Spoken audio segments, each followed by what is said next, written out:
Lecture दौलतनी साहब का होगा। उसके बाद अगर ऐसे साहब इंशाल्लाह 5:15 बजे आएंगे तो आप तमाम दोस्तों से गुजारिश होगी कि जिस नज़्म ज़ब्त के साथ ये आज का पूरा दिन आपने यहाँ हमारे साथ गुजारा है, तो अभी ये 2 घंटे भी आप साथ ताबत फरमाएंगे। बगैर किसी देर के, बगैर किसी तवक़्क़ुफ़ के मैं गुजारिश करूँगा कि हुज्जतुल इस्लाम वल मुस्लिमीन मोहम्मद रज़ा दौलतनी साहब को कि वो तशरीफ़ लाएँ और अपने बेहतरीन गुफ्तगू से आप सबको मुस्तफ़ीद फरमाएँ। तो आज इस सलामती के लिए बुलंदतरीन सलावत मार करके दे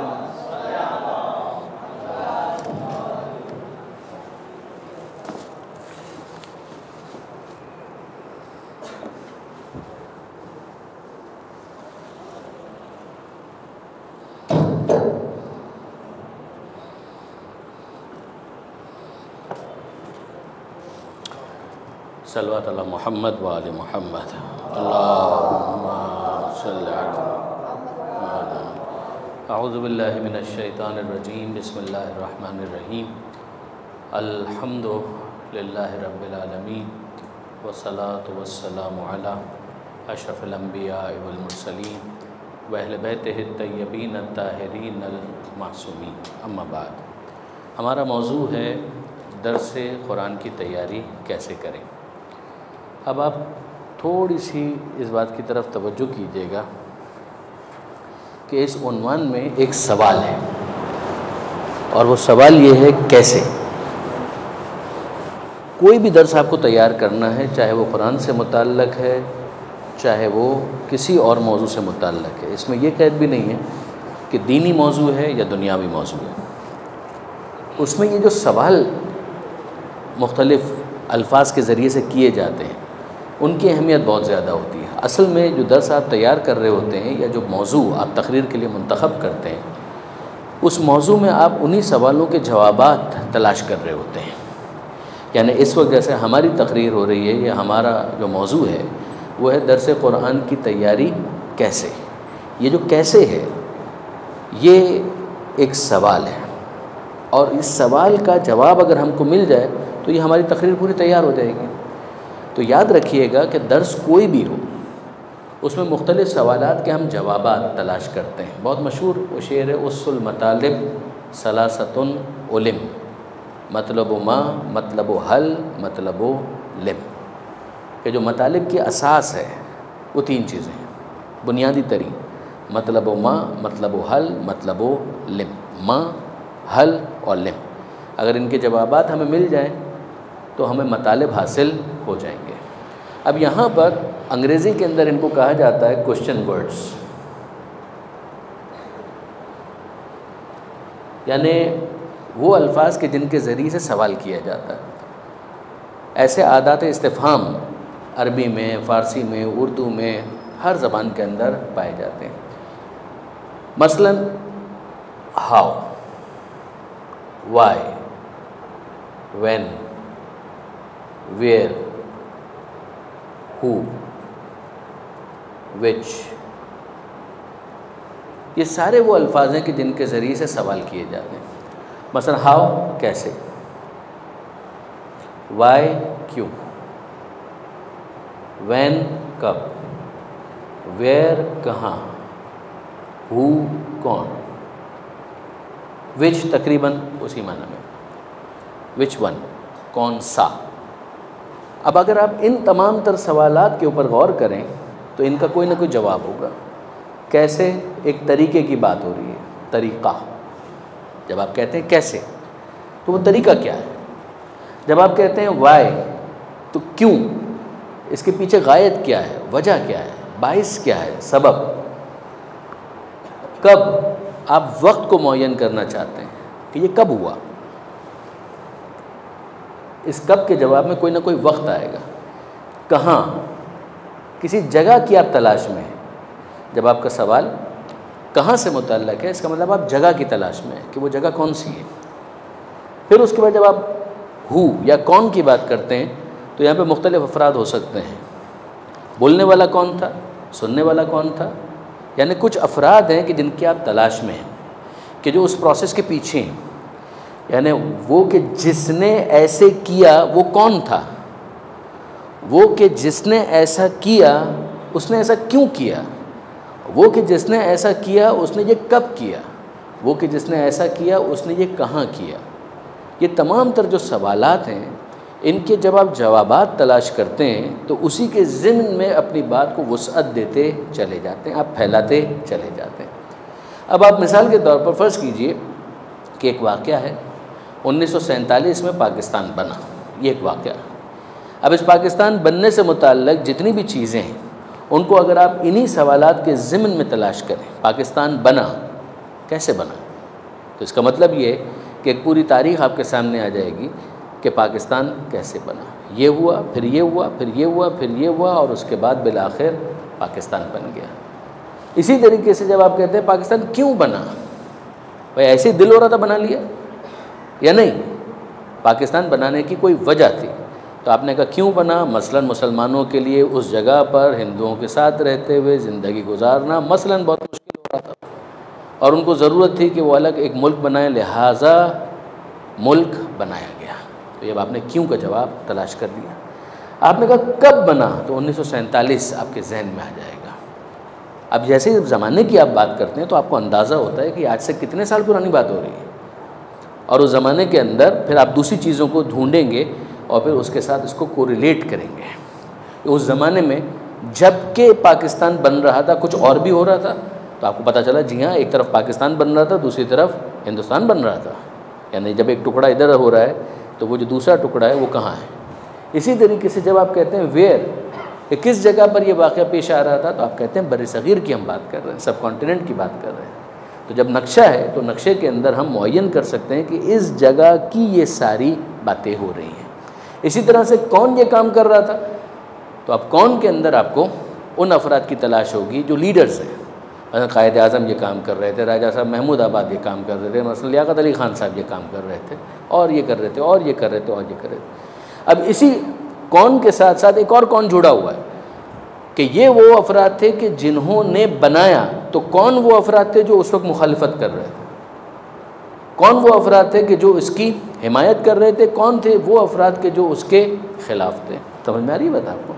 तो अब आप देखते हैं कि इन तमाम तर चीज़ों को जब आप तलाश करते हैं तो आपका मज़मून वुसअत पाने लगता है, आपको जवाबात मिलते हैं, और ये जवाबात आपकी मालूमात के लिए भी होते हैं, और जब आप दर्स दे रहे होते हैं तो जो सामने आपकी ऑडियंस होती है, जो आपके सामीन हैं, नाजरीन हैं, उनके लिए भी आप उन मालूमात को फ़राहम कर रहे होते हैं। दर्स इसी का नाम है, दर्स और किसी चीज़ का नाम नहीं।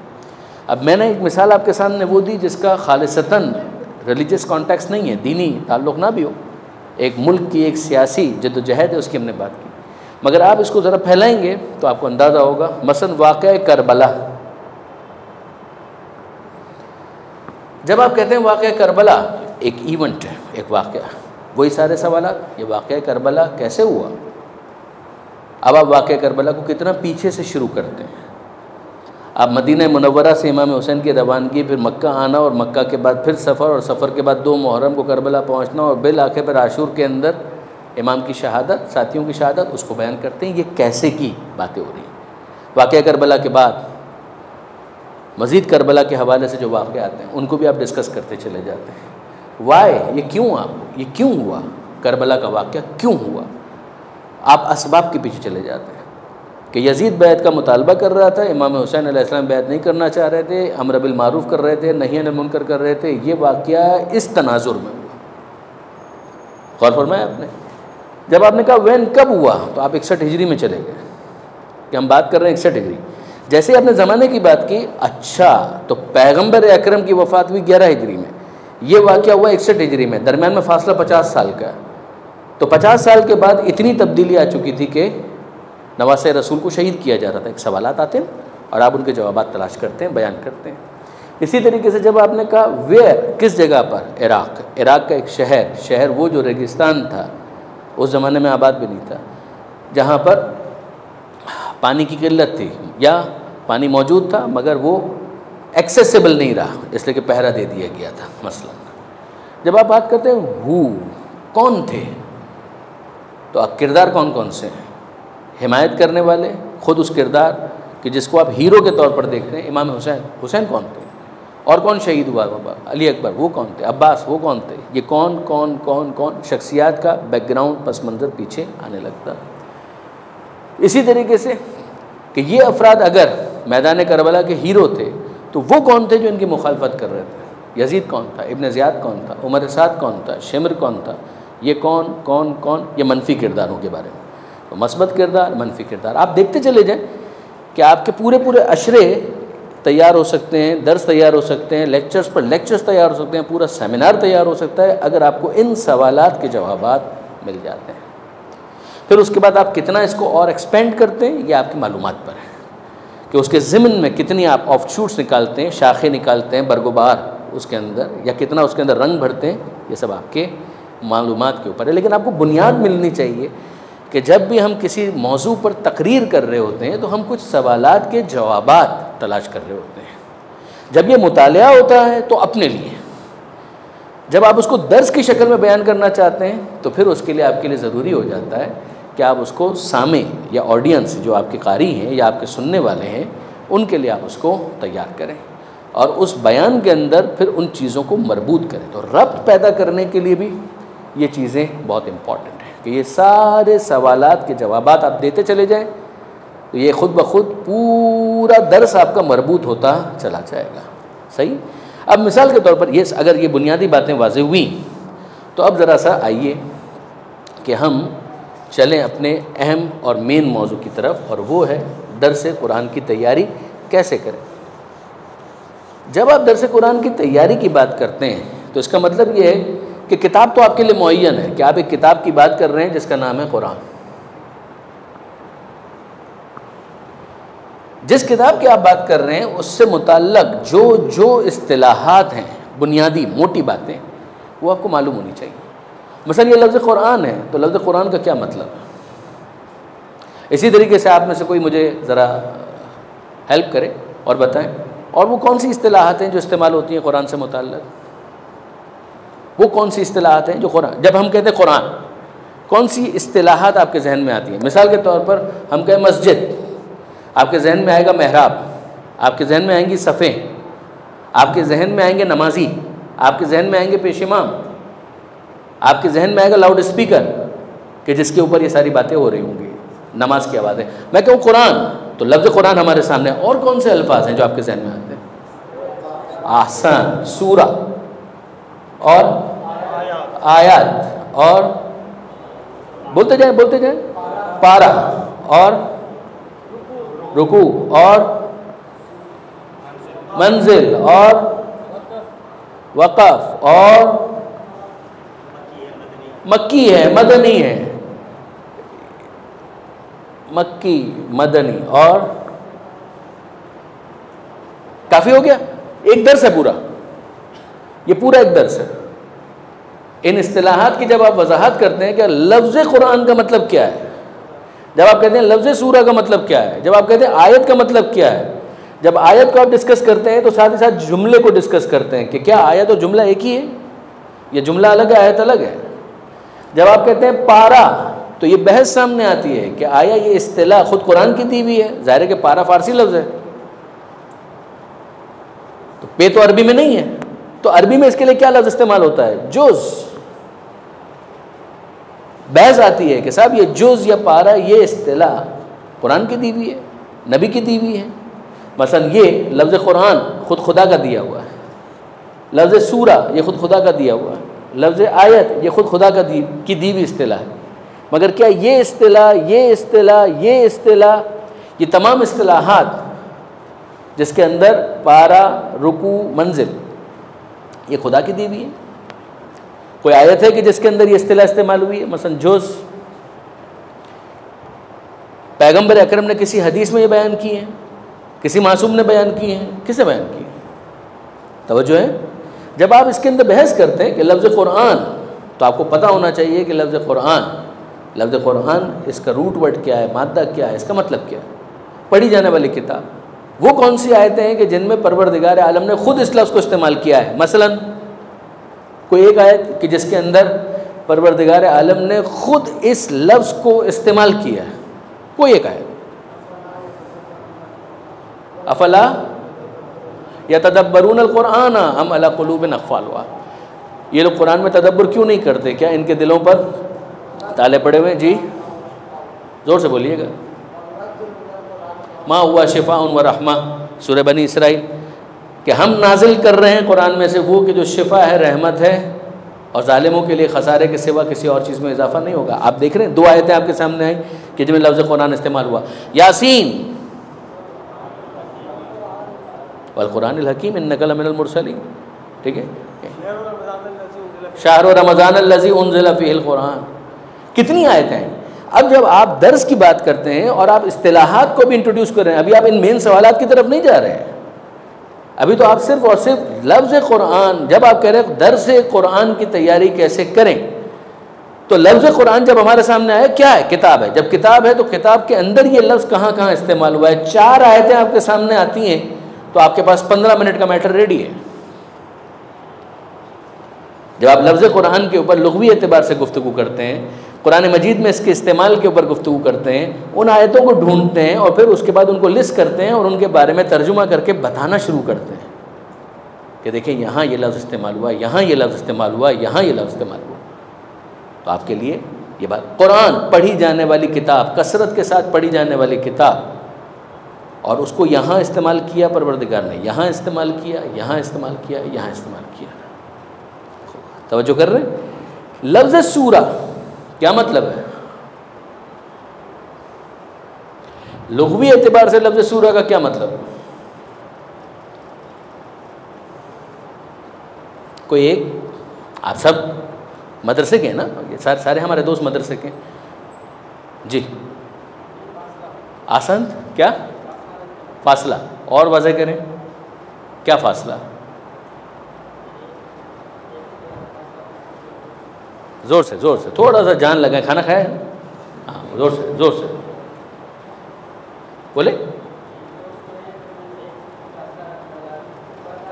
लफ्ज़ सूरा लुग़वी मतलब क्या है? हाँ, महदूद करना। दीवार शहर, यानी जब आप शहर की दीवार को देखते हैं तो आपको पता चलता है कि यहाँ से शहर शुरू हो रहा है, यहाँ पर शहर ख़त्म हो रहा है। एक बिस्मिल्लाह से लेकर दूसरे बिस्मिल्लाह से पहले तक जितना आयतों का मजमूआ है उसको सूरा कहते हैं। एक इस्तिस्ना है सूरह तौबा और सूरह बरात, वो आप जानते हैं, ठीक है। एक बिस्मिल्लाह से लेकर दूसरी बिस्मिल्लाह से पहले तक। इस वक्त आप ये ज़हन में रखिएगा, हम ये डिक्टेशन नहीं करा रहे हैं, हमारा ये मौजू नहीं है कि इस वक्त हम आपको ये सारी चीज़ें बताएं, ना। मैं सिर्फ इतनी गुजारिश कर रहा हूँ कि इसको समझने की कोशिश करें कि दर्स आपका प्रिपेयर कैसे हो रहा है। आपने लफ्ज़ सूरा को देखा, लफ्ज़ सूरा के लुग़वी मतलब को देखा, लुग़वी मतलब के ज़रिए से ये समझाया जो आप लोग पहले कह रहे हैं कि इसके ज़रिए से मुक़य्यद किया जा रहा है, महदूद किया जा रहा है, बिल्कुल सही है। यहाँ पर जिस चीज़ को मुक़य्यद किया जा रहा है वो आयतों का एक मजमूआ है। कहाँ से शुरू होता है? बिस्मिल्लाह से। कहाँ तक? दूसरी बिस्मिल्लाह से पहले तक। एक इस्तिस्ना है, वो है सूरह बरात, जिसमें आयतों का मजमूआ है। बिस्मिल्लाह के ज़रिए से फासला नहीं आ रहा, किसी और के ज़रिए से फासला आ रहा है। तवज्जो कर रहे हैं? अब उसके बाद वो आयतें आप मुझे बयान करें जिनमें ख़ुद लफ्ज़ सूरा इस्तेमाल हुआ। जैसे अभी आपने लफ्ज़ कुरान आयत गिनवाई, इन्ना हादल कुरान यहदी लिल्लती हिया अक़वम, यासीन वल कुरान। अब मुझे बताइए वो आयतें कोई एक कि जिसके अंदर सूरे का लफ्ज़ इस्तेमाल हुआ। क्या मतलब है इसका? आयत पढ़ें पूरी। आसन तुम बे आइए सूरत। अब आप इसके अंदर थोड़ा और इत्मीनान के साथ पूरी आयत जो है उसको जहन में लेकर आए। मसलन सूरह बकरा में परवरदिगार कहता है, इन कुन तुम फ़ी रैबिम मिम्मा नज़्ज़लना अला अब्दिना फ़ातू सूरत में। अगर तुम्हें शक है उसमें जो हमने नाजिल किया है अपने बंदे के ऊपर, एक सूरह इस जैसा बनाकर ले आओ। 10 सूरे वो वाली आयत ले आइए, एक सूरह वो वाली आयत ले आइए, बस। और लफ्ज़ सूरे के ऊपर एक गुफ्तगू आप अच्छी सी कर सकते हैं उन आयतों के ज़रिए से कि जो अभी आपने देखी। ख़ुद लफ्ज़ आयत का मतलब क्या है? लुग़वी एतबार से सब जानते हैं, निशानी। यहाँ पर आयत से मतलब क्या है? जुमला या कुछ और? कोई ज़रूरी नहीं है। आपको एक से ज़ायद जुमलों पर मुश्तमिल आयत भी नज़र आ जाएगी और आधे जुमले पर मुश्तमिल आयत भी नज़र आ जाएगी। ये बताए, अब वो कोई आयत पढ़ दीजिए जिसके अंदर लफ्ज़ आयत इस्तेमाल हुआ।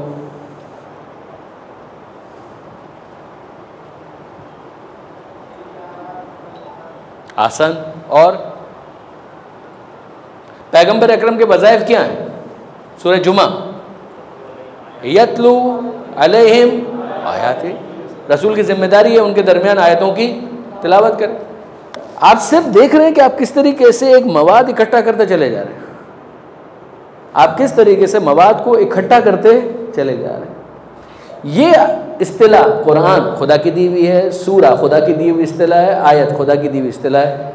ये तीन इस्तिलाहात खुदा की दी हुई नहीं है, रसूल की दी हुई नहीं है, समझ रहे? 30 पारे मुमकिन है तिलावत में सहूलत के लिए, यानी शिया सुन्नी इख्तिलाफ भी नहीं है। इसको ये मत समझिएगा शिया ये नज़रिया रखते हैं, सुन्नी कुछ और रखते हैं ना, उनका भी यही नज़रिया। ये कोई कुरान की दी हुई इस्तिलाहात नहीं है, समझ रहे? मुमकिन है तिलावत में सहूलत के लिए ये किया गया हो कि इतना हिस्सा एक हिस्सा बन जाएगा जुज़ के तौर पर, तो उसका फ़ायदा ये होगा कि रोज़ इतना पढ़ लिया, अगले दिन इतना पढ़ लिया, तो 30 दिन में मसलन कुरान मजीद की तिलावत हो जाए। 7 मंजिलें कर दी तो हफ्ते में अगर कुरान मजीद की तिलावत करनी है तो आसानी हो जाएगी। मसलन तजवीद के जो कवायद हैं उनकी बहस अलग है, वक्फ़, वक्फ़ मुतलक, वक्फ़ जायज़, वक्फ़ लाज़िम वगैरह वगैरह, वो बहस अलग है, ठीक है। वो आप उस सूरत में दे सकते हैं जब आप एक क्लास ले रहे हैं, जब कुछ अफराद हैं जो आपके पास तजवीद सीखने के लिए आ रहे हैं, वो 2 भी हो सकते हैं, 20 भी हो सकते हैं, 200 भी हो सकते हैं, ऑनलाइन भी हो सकती है क्लास, ठीक है। वो बहस बिल्कुल अलग है। इस वक्त जो हम दरस तफसीर, दरस कुरान की बात कर रहे हैं, उसका ये एक शोबा ज़रूर है, मगर इस वक्त मकसूद हमारा ये नहीं था। तो अब ये तमाम तर चीज़ें इसी तरीके से अगर आप देखें सूरा, इसकी आपने किस्म कर दी मक्की और मदनी। तो जब आप कहते हैं मक्की और मदनी, तो आपको मालूम होना चाहिए कि मक्की का मतलब क्या है, मदनी का मतलब क्या है। मसलन क्या मतलब है मक्की का? वो सूरे जो मक्के में नाजिल हुए, यही मतलब है ना इसका। और मदनी क्या होंगे? जो मदीने में नाजिल हुए। कोई इख्तलाफ तो नहीं है इसमें किसी को? बिल्कुल गलत। मक्की और मदनी का ये मतलब नहीं। आसन कौन बोला? आसन क्या मतलब है? हिजरत से पहले, हिजरत के बाद। मक्की मदनी हिजरत के बाद है तो मदनी, कबल हिजरत है मक्की। मक्के में हो या ना हो, हिजरत से पहले है तो मक्की है। पैगंबर अकरम ताइफ गए, ताइफ का सफ़र किया, हिजरत से पहले किया, वहाँ पर भी अगर कुछ नाजिल हुआ वो सारे का सारा मक्की है। पैगंबर अकरम हिजरत के बाद मदीने आ गए, सिर्फ मदीने में तो नहीं रहे, बदर के मौके पर, ओहद के मौके पर, सुलह हुदैबिया के मौके पर, फतेह मक्का के मौके पर, गदीर खुम में, कहाँ है? मदीने में नहीं है। जो भी नाजिल होगा वो मदनी कहलाएगा, चूँकि हिजरत के बाद। दिलचस्प है, दिलचस्प है। हाँ, तो ये तवज्जो कीजिए, इन बातों की तरफ आप करें। आप देखें ये आपके जितनी पॉइंट्स इस वक्त मैंने आपके सामने बयान किया है, अगर आप इसको फैलाएं, 2 दर्स तैयार हैं आपके, ये आपके 2 दर्स तैयार हैं। ये जो है ना, ये सारे यूनिट्स हैं। इकाई आप समझते हैं?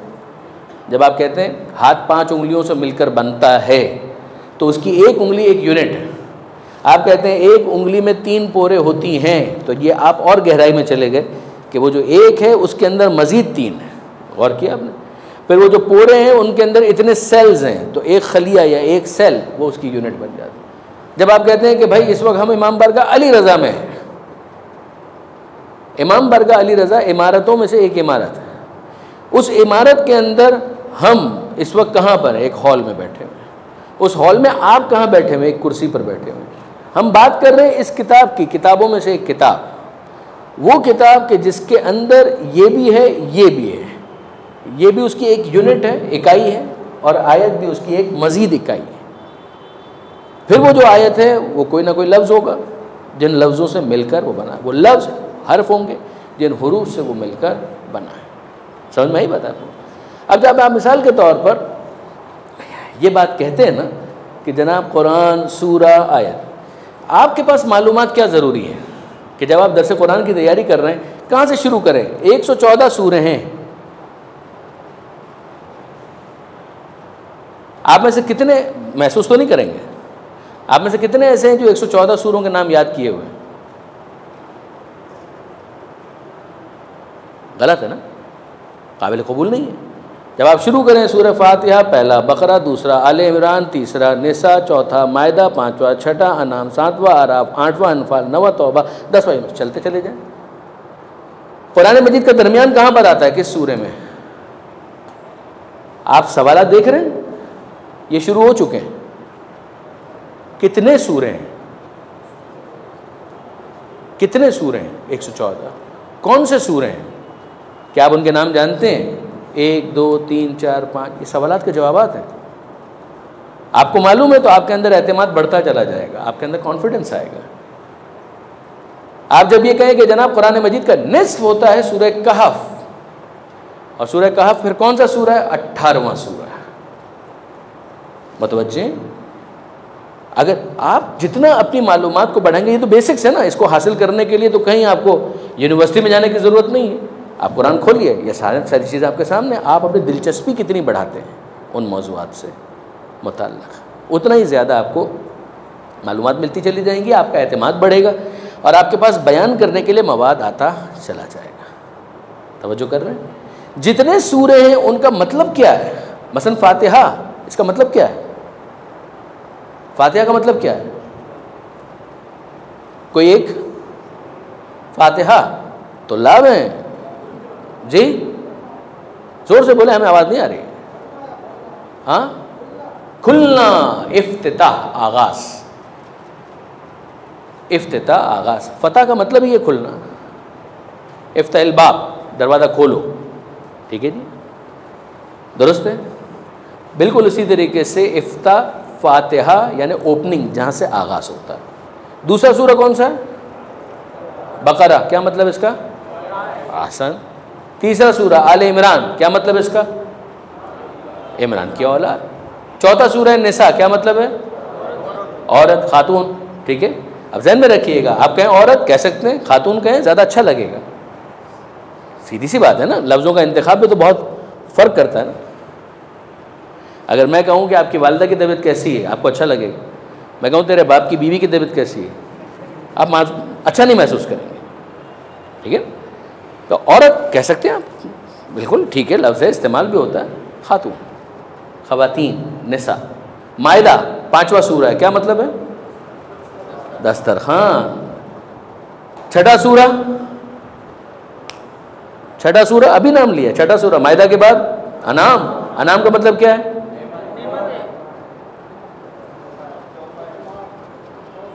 जी, अनाम का मतलब तोहफा, नेमतें, ऐसा ही है ना, गिफ्ट, चौपाए। अनाम चौपाए को कहते हैं। ठीक है, ये नेमत वाला नहीं है, यानी वो वाला नहीं है जो आपका ज़हन जहाँ पर जा रहा है। अब आप देखें, यानी महसूस मत कीजिएगा, मैं सिर्फ समझाना ही चाह रहा हूँ बेटा, आप लोग मेरे यकीन करें कि मुझे बहुत अजीज़ है, क्योंकि आप कम से कम इस वक्त मैदान में तो हैं, चाह तो रहे हैं कि कुछ इस बात की तरफ तवज्जो करें। आप ही ने मैदान में जाना है, आप ही ने जाना है अवाम के पास, आप ही ने जाना है उनको एजुकेट करने के लिए। मगर अगर मिसाल के तौर पर ये बेसिक से हमको नहीं मालूम है तो हमको अंदाज़ा होना चाहिए कि हम इसको काफ़ी पीछे हैं, हमको काफ़ी मेहनत करने की ज़रूरत है। अब आप मिसाल के तौर पर मायदा पर आ गए, अनाम पर आ गए, 7वां आराफ, क्या है ये? हाँ, आराफ क्या है? सिर्फ एक लफ्ज़ में मुझे बता सकते हैं आराफ क्या है? चलिए एक जुमले में बता सकते हैं आराफ क्या है? हाँ, ज़्यादा वाज़े ना। हाँ, अच्छा, हाथ खड़ा करें तो फिर हम समझ में आए किससे बात करें। जी, मकाम, क्या, कौन सा मकाम? जन्नत और जहन्नम के दरमियान एक और जगह है जिसका नाम है आराफ। वो अलल आराफ, आराफ पर कुछ लोग हैं। सूरह आराफ, जन्नत और जहन्नम के दरमियान एक और मकाम है जिसको आराफ। इतना तो हमें मालूम है ना, बुलंद जगह की बात हो रही है, अलल आराफ। ठीक है, दुरुस्त है। फिर उसके बाद अनफाल, क्या है अनफाल? यसअलूनका अनिल अनफाल। अनफाल के बाद क्या है? अनफाल के बाद क्या है? बरात। बरात के बाद क्या है? यूनुस। यूनुस के बाद क्या है? हूद। हूद के बाद क्या है? यूसुफ। ये सारी चीज़ें बेटा, इनको आप करते चले जाइए। यानी अब ज़ाहिर 114 तक तो हम नहीं जाएंगे इस वक्त, सिर्फ समझा रहा हूँ कि इन चीज़ों को प्रिपेयर करें। कम से कम नाम के बारे में तो हमें पता हो किसका क्या मतलब है। इनमें कितनी आयतें हैं मुझे तो कम से कम पता हो। सूरह फातिहा में कितनी आयतें हैं? 7। सूरह बकरा में 286, 286। बिस्मिल्लाह के अलावा बात हो। सूरह आले इमरान कितनी आयतें हैं? 200। आप इस तरह से चलते चले जाएं, कम से कम उन चीज़ों को तो बेसिक्स है ना, कम 10, 15, 20, 25 कुछ तो याद करें तो समझ में आए कि हाँ एक संजीदगी आ रही है। खुद अपने मालूमात के लिए, बयान तो आप बाद में करेंगे, मगर खुद तैयार करें अपने आप को। इनमें से कौन सा सूरा मक्की है, कौन सा सूरा मदनी है, ये तो मालूम हो। सबसे बड़ा सूरा कौन सा है, तवील। सबसे छोटा कौन सा है, सूरह कौसर। सही। सबसे बड़ी आयत कौन सी है, तवील। सबसे छोटी आयत कौन सी है, सवालात। कौन सी, कौन सी, समझ में आ रहा है, क्या है, कैसे है, कौन सी, ये सारे सवालात हैं जो आप अपने सामने रख रहे हैं और आप उसके बारे में गुफ्तगू कर रहे हैं। ये बात कुछ वाज़ेह हो रही है आप लोगों के लिए, ठीक है। अब आइए थोड़ा सा एक आयत के ऊपर तवज्जो करें।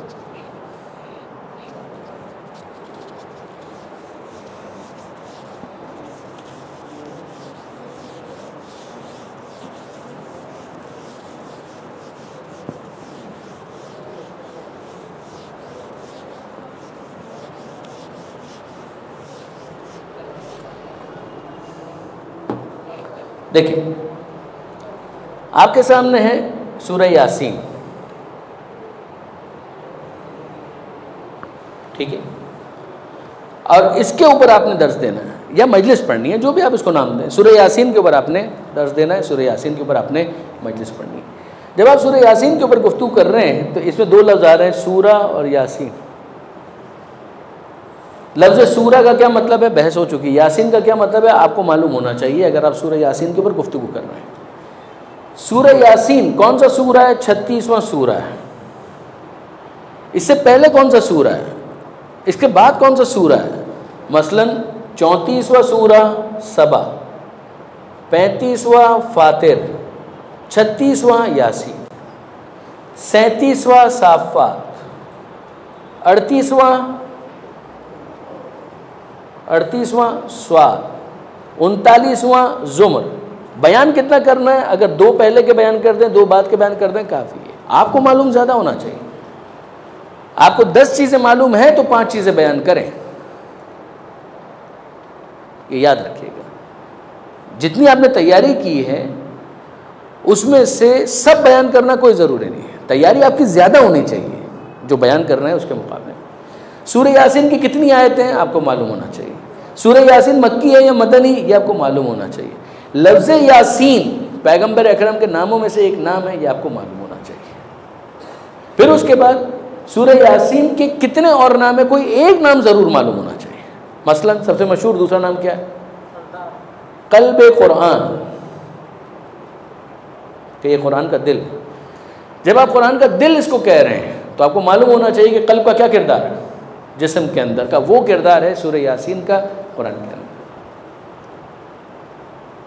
क़ल्ब की बुनियादी हैसियत है दिल की, वहीं से खून आ रहा है, वहीं पर खून आ रहा है, वहाँ से खून साफ होकर आगे बढ़ रहा है। गौर कर रहे हैं, यानी तवानाई, एनर्जी ये फराहम कर रहा है, तो बुनियादी हैसियत।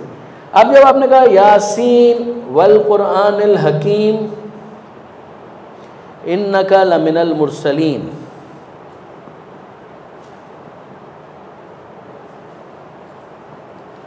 यासीन वल कुरानिल हकीम इन्नका लमिनल मुरसलीन। अब आप ज़रा देखें, यासीन खिताब है, कौन खिताब कर रहा है, सवाल।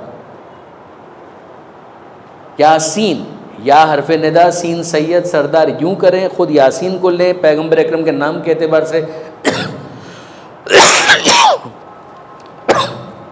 खिताब है। कौन खिताब कर रहा है, कौन खिताब कर रहा है, खुदा।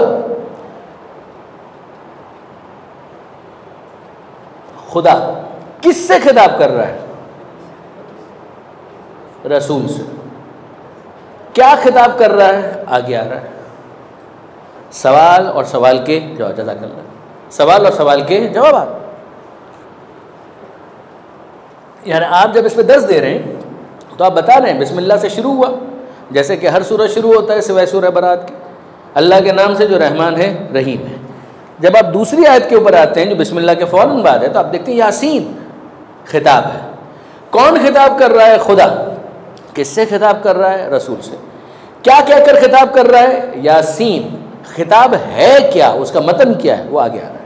वल कुरानिल हकीम, इस हिकमत वाले कुरान की कसम, कुरान की कसम खाई जा रही है और उसको हिकमत वाला बयान किया जा रहा है। जब कसम खाई जा रही है तो कुरान मजीद के अंदर और कौन से मकाम आते हैं कि जहाँ पर कसम खाई जा रही है? आपका मौजू वुसअत हासिल कर रहा है। वल अस्र इन्नल इंसान लफ़ी खुस्र वश्शम्स वज़ुहाहा वल क़मर इज़ा तलाहा वत्तीन वज़ैतून वतूर सीनीना। खुद पैगम्बर अकरम की कसम खाई जा रही है, लअम्रुका, ए हबीब आपकी जान की कसम। आपने इतनी कसम क्यों खाई जाती है? बात में अपने ज़ोर पैदा करने के लिए, वज़न पैदा करने के लिए। क्या खुदा के अलावा किसी और की कसम खाई जा सकती है या नहीं? अगर नहीं खाई जा सकती और कसम खाना शिर्क है तो ये सारी आयतें क्या है? वहाबियों का एक एतराज़ ये है कि खुदा के अलावा किसी और की कसम खाना शिर्क। अगर ये है तो क्या परवरदिगार आलम शिर्क कर रहा है? माज़अल्लाह। आप जहन में ला रहे हैं कि इस मौजू आपका कितना वुसअत पा रहा है, आप कहाँ से कहाँ जा सकते हैं। जब कसम खाई जाती है तो जिसकी कसम खाई जा रही है उसको गवाह के तौर पर पेश किया जा रहा होता है। जब गवाह के तौर पर उसको पेश किया जा रहा है, ये हिकमत वाला कुरान, इसकी कसम, यानी ये गवाही दे रहा है। तो जब कसम है तो जवाब कसम होना चाहिए। वो जवाब कसम क्या है? वो आगे आ रहा है। वल अस्र इन्नल इंसान लफ़ी खुस्रिन। जवाब कसम क्या है? इन्नल इंसान लफ़ी खुस्रिन, तमाम के तमाम इंसान खसारे में। ये जवाब कसम, यानी ज़माने की कसम, यानी ज़माना इस बात पर गवाह है। ज़माने को देखो तो ज़माने के ज़र्फ़ में आपको वो अफराद नज़र आएंगे जो अपना ज़माना मुकम्मल कर रहे हैं। ये जितने इंसान ज़र्फ़ ज़मान में अपना वक्त पूरा कर रहे हैं, उनकी ज़िंदगियाँ इस बात पर गवाही दे रही हैं कि ये खसारे में। इल्लल्लज़ीना आमनू व अमिलुस्सालिहात व तवासौ बिल हक़ व तवासौ बिस्सब्र। यहाँ पर आ जाए हिकमत वाले कुरान की कसम।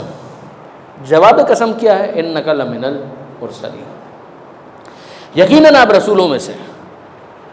यानी ये कुरान इस बात की गवाही देता रहेगा कि आप रसूलों में से हैं। जैसे कि रसूल जब लोगों के सामने आते हैं तो उनको कोई ना कोई सबूत देना है कि वो अल्लाह के रसूल हैं। ये तो दावा है ना कि मैं अल्लाह का रसूल। सबूत क्या है? सबूत के तौर पर जो चीज़ दिखाई जा रही है वो मौजज़ा है। उन मौजज़ात में सबसे अहम ये है। अब आपकी बहस शुरू होती है कि मौजज़ा क्या होता है। पैगम्बर अकरम के मौजज़ात, पैगम्बर अकरम के मौजज़ात की दो किस्में, एक वो जो उस ज़माने के लिए थे, आगे नहीं, और एक वो मौजज़ा जो आज भी है, क़यामत तक रहेगा। कुरान उस मौजज़े का नाम है, मौजज़ा खालिदा। कैसे? कुछ बहस इसके ऊपर आप करेंगे। इन्नका लमिनल मुरसलीन, यकीनन आप रसूलों में से हैं। अला सिरातिम मुस्तकीम। ये हिकमत वाला कुरान इस बात की गवाही दे रहा है आप रसूलों में से हैं, आप सिराते मुस्तकीम पर हैं। 1 2, आप सिराते मुस्तकीम पर हैं, आप रसूलों में से हैं, यानी आप पैगाम लेकर आ रहे हैं। आप सिराते मुस्तकीम पर हैं। जब सिराते मुस्तकीम पर हैं तो ना दाएं ना बाएं, उसी सिराते मुस्तकीम पर। जब आप सिराते मुस्तकीम पर हैं तो आप मासूम हैं। जो सिराते मुस्तकीम से हटेगा वो गुनहगार है, जो सिराते मुस्तकीम पर है वो मासूम है। एक वो है जो सिराते मुस्तकीम पर नहीं था, आ रहा है, वो दुआ मांग रहा है इहदिना सिरातल मुस्तकीम। जब एक मरतबा उसको रास्ता मिल गया तो अब वो साबित कदमी की दुआ मांगता है। फिर साबित कदमी से अगर हिलता है दाएं या बाएं, ये तौबा करता है। जब इधर गया वापस आया तौबा, इधर गया वापस आया तौबा। मगर वो जिसके बारे में खुदा कह रहा है अला सिराते मुस्तकीम, वो सिराते मुस्तकीम पर है। इसका मतलब सिराते मुस्तकीम पर है, ना दाएं ना बाएं। ये उनके मासूम होने की दलील। आप सिराते मुस्तकीम पर गुफ्तगू करेंगे, सिराते मुस्तकीम पर गुफ्तगू करते हुए ये बहस करेंगे, कुछ वो हैं जो सिराते मुस्तकीम की तरफ आ रहे हैं, कुछ वो हैं जो सिराते मुस्तकीम पर आ चुके हैं, कुछ वो हैं जो आने के बाद दाएं होते हैं बाएं होते हैं। एक वो है कि जिसके लिए कुरान ऐलान कर रहा है कि आप सिराते मुस्तकीम पर हैं। आप मौजू की वुसअत का अंदाज़ा कर रहे हैं। तंजील अजीज़िर रहीम, तंजील अजीज़िर रहीम। अब आप नोट करें ये किसका तारुफ है। देखिए मुखातब कौन था? खुदा। किससे खिताब था? क्या खिताब था? ये वल कुरानिल हकीम, ये जो आपके ऊपर कुरान नाजिल किया जा रहा है उसकी सिफत है ये हकीम है, इसकी कसम, यानी ये गवाह है। क्या गवाही है कि इन्नका लमिनल मुरसलीन, आप हैं रसूलों में से। अगर पैगंबर अकरम की रिसालत इस्टेब्लिश नहीं होगी तो दीन का काम आगे ही नहीं बढ़ सकता। आप तवज्जो कर रहे हैं? इन्नका लमिनल मुरसलीन, आप रसूलों में से हैं, आप अला सिरात मुस्तकीम, आप सिरात मुस्तकीम पर हैं, यानी खुदा यह ऐलान कर रहा है। तंजील अल अजीज रहीम, ये किसका तारुफ है? अब ये रसूल की बात नहीं हो रही, अब ये बात हो रही है उस खुदा की कि जिसने इस कुरान को नाजिल किया। ये नाजिल करदा है उस खुदा की तरफ से जो अजीज़ है, रहीम। अजीज़ का मतलब ज़बरदस्त, रहीम का मतलब रहम करने वाला। लफ्ज़ अजीज़ के ऊपर मज़ीद गौर करें, आपका मौजू और वसअत पाएगा। लफ्ज़ रहीम के ऊपर और गौर करें, आपका मौजू और वसअत पाएगा।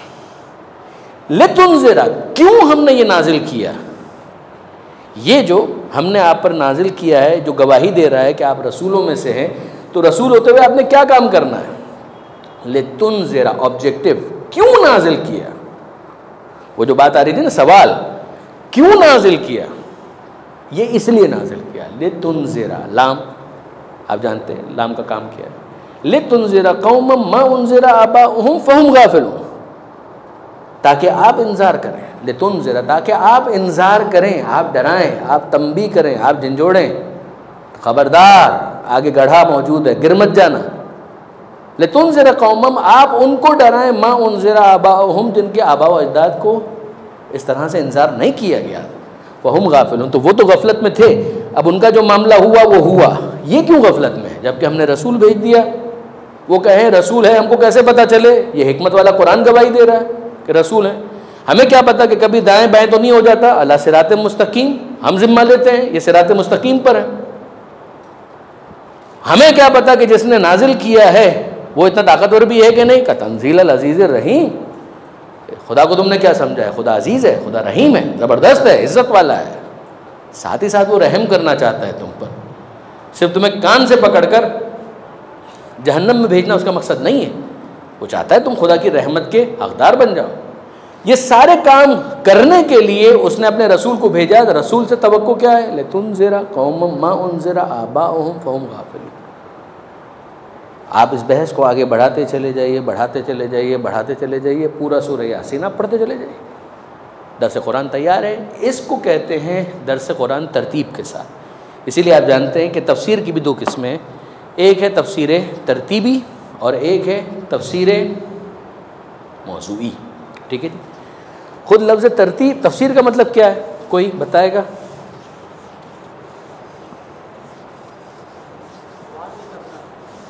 जी, वाज़े करना। और कोई?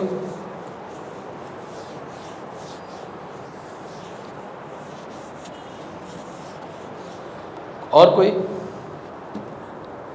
तफसीर का मतलब क्या है? तफसीर का मतलब है बेटा कश्फ निकाब,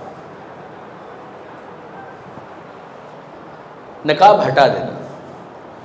जब निकाब है तो चेहरा नज़र नहीं आ रहा, जब हटा दिया तो चेहरा नज़र आ रहा है, उसको कहते हैं कश्फ निकाब। एक है ज़ाहिर, वो तफसीर का मोहताज नहीं होता। एक बहस है ना उसूल फ़िक़्ह के अंदर, ज़वाहिर कुरान हुज्जत हैं या हुज्जत नहीं है। ठीक है, और उसमें उसूली और अखबारी की बड़ी बहसें हैं। जो अखबारी हजरात हैं वो ज़वाहिर कुरान को हुज्जत नहीं मानते, मगर वो है ही नहीं, अब तकरीबन ख़त्म हो गए। मगर वो अफराद जो इस वक्त शिया उलमा हैं वो कहते हैं नहीं, ज़वाहिर कुरान हुज्जत है, यानी कुरान का जो ज़ाहिर है उससे भी कोई मतलब समझ में आ रहा है वो हुज्जत। तफसीर कहते हैं वो चीज़ जो ज़ाहिर नहीं है। आखिरी बात वही होगी कि उसको वाज़े कर देना, यानी जब आपने नकाब हटा दिया तो इसका मतलब ये है कि वो चीज़ जो छुपी हुई थी वो ज़ाहिर हो गई।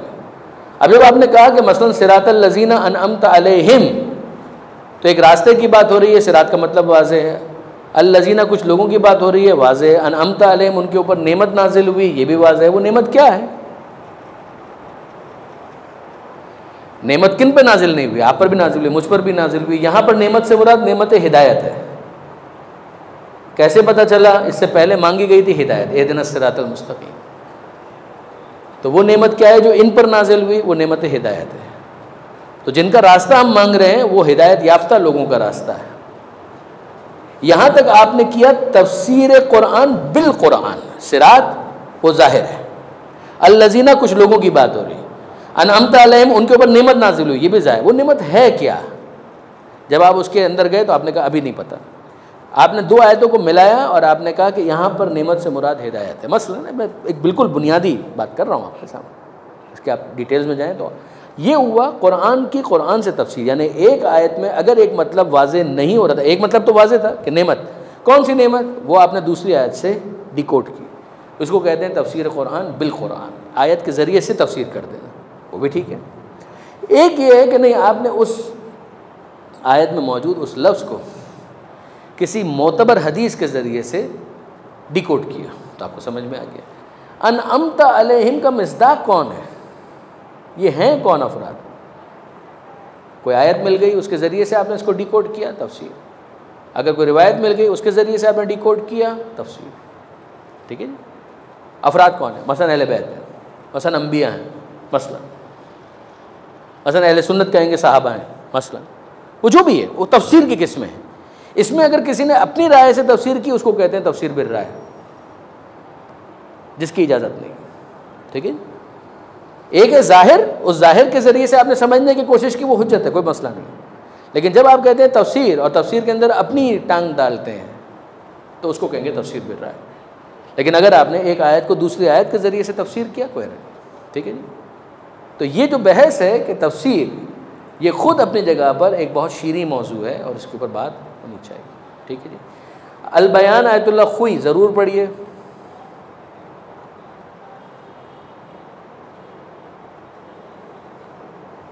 फसलुल खिताब पहली जिल्द,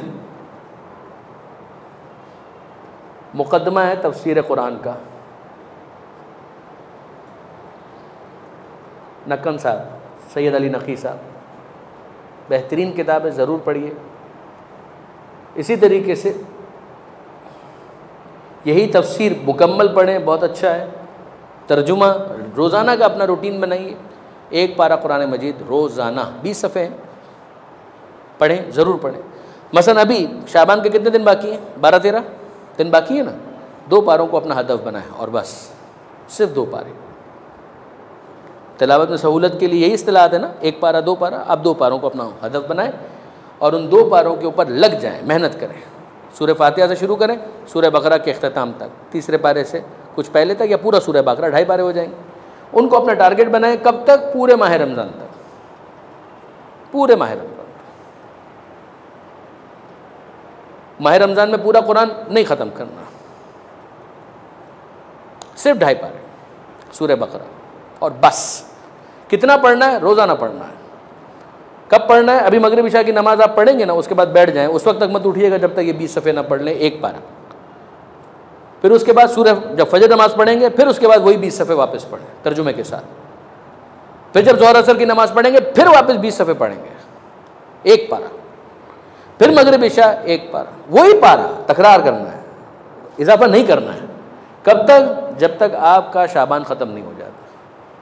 फिर क्या करना है? दूसरा पारा शुरू करना है। कब? पहली रमज़ान से दूसरा पारा तर्जुमे के साथ, फजर में, ज़ोहर असर के बाद, मगरिब इशा के बाद 3 दफ़ा तर्जुमे के साथ इसको पढ़ें, पढ़ते जाएं, पढ़ते जाएं, पढ़ते जाएं। कब तक? 10 रमज़ान तक। फिर उसके बाद जो बाकी हिस्सा बच जाता है सूरह बकरा का, जो तीसरे पारे के अंदर आएगा, उसको पढ़ें। कब तक? 20 रमज़ान तक, रोज़ाना, फजर के बाद, ज़ोहर के असर के बाद, मगरिब इशा के बाद। ये जब आप पढ़ लें तो फिर उसके बाद आखिरी 10 दिन जो आपके पास बच जाएंगे, पहले पारे से लेकर 2.5 पारे के इख्तिताम, यानी जहाँ तक सूरह बकरा चल रहा है, उसको आप 21 से 30 रमज़ान तक पढ़ते चले जाएं, पूरा कामिलन इसी तरीके से। कब तक? ईद तक, ईद के 5 दिन, 10 शव्वाल तक, यही आप करते रहें। फिर उसके बाद ज़रा मुझे बताइएगा, अब जब आप यहाँ पर इतना आदी हो जाएंगे और इतना जब आप आगाह हो जाएंगे उसके मतलब से, तर्जुमा जब आप देख रहे हैं, तो दरमियान में जो फुट नोट्स होते हैं, हवाशी, उनको भी देखने की कोशिश करें, जितना आपके दिल चाहे और जितना आप में हिम्मत हो। मसलन ज़ीशान साहब का देख लें, फरमान साहब का देख लें, कोई भी देख लें, आपकी मर्जी। 10 शवाल तक ये काम करें, फिर वापस आए मेरे पास और मुझे बताइए अब सूरह बकरा से दोस्ती हो गई या नहीं हो गई। आपको लगेगा सूरह बकरा आपके लिए नाजिल हुआ है, आपको लगेगा कि वाकईन ये वो सूरह है कि जिसको मैं समझ रहा हूं कि क्या खुदा कह रहा है इसके अंदर, आपको मजा आएगा उसके अंदर।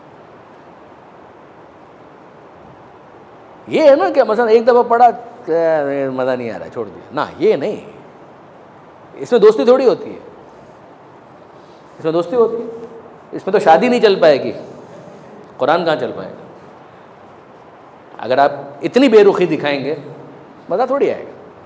जो मैंने आपको तरीका बताया उसके ऊपर आप अमल करके देखें, फिर बात करें। 10 शवाल को मुलाकात कीजिएगा, अगर मौलाना बलागी ने बुलाया तो फिर हम आपसे बात करेंगे। हेल्प चाहिए, आप हमारे फेसबुक पर चले जाइए, पूरा सूरह बकरा के ऊपर, पूरे कुरान मजीद के ऊपर अल्हम्दुलिल्लाह जो भी नाक़िस कोशिश हम कर सकते थे बयान मौजूद है, वो आप सुन लीजिए। उसके अंदर अगर उससे कुछ समझ में आता है, अगर उससे कुछ दिल लगता है, ट्राई करें। मगर ये कोई मजबूत काम करें, एक मजबूत काम, तो फिर उसके बाद आप खुद महसूस करेंगे कि कितनी बेहतरी आती है। व आखिर दावाना अल्हम्दुलिल्लाह रब्बिल आलमीन। कोई सवाल है? माज़रत चाहता हूँ, मजलिस के लिए जाना है, लेकिन 2-3 सवाल अगर हैं तो इरशाद फरमाइए।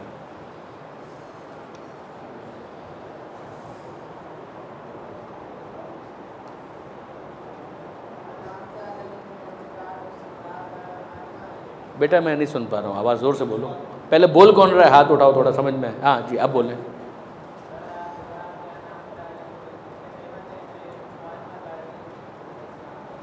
हाँ क्या इस पे? नहीं बेटा, इस वक्त ये मौजू नहीं है। आप मेरी बात, शायद मैं अपनी बात समझा नहीं पाया। मैं इस वक्त आयतों को डिस्कस नहीं कर रहा हूँ, ये तो बहुत लंबी बहस है। इस वक्त जो बात हो रही है वो ये है कि पढ़ना शुरू कैसे किया जाए, दर्स कैसे देने के लिए तैयारी कैसे की जाए। मैं तो इस वक्त ये आपको गाइड कर रहा हूँ। जी जी। उलाइका मअल लज़ीना अनअम अल्लाहु अलैहिम मिनन नबिय्यीन व सिद्दीक़ीन व शुहदा व सालिहीन है सूरह निसा की आयत, और उससे इस्तिदलाल भी किया गया है।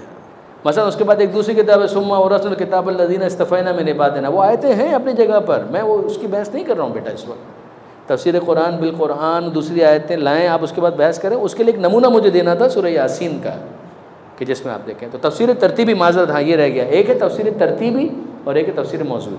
तरतीबी का मतलब ये होता है कि आप शुरू करें सूरह फातिहा से और वन्नास तक पढ़ते चले जाएँ।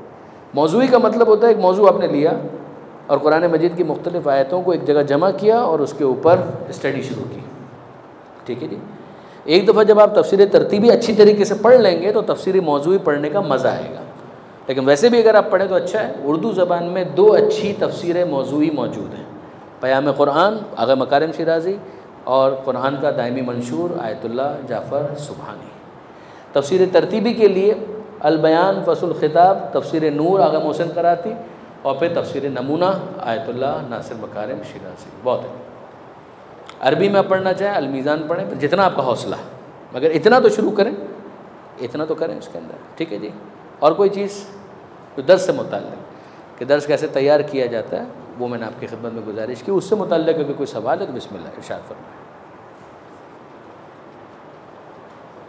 चलिए, अल्लाह आपका हामी व नासिर हो, हमें भी अपनी दुआओं में याद रखिएगा।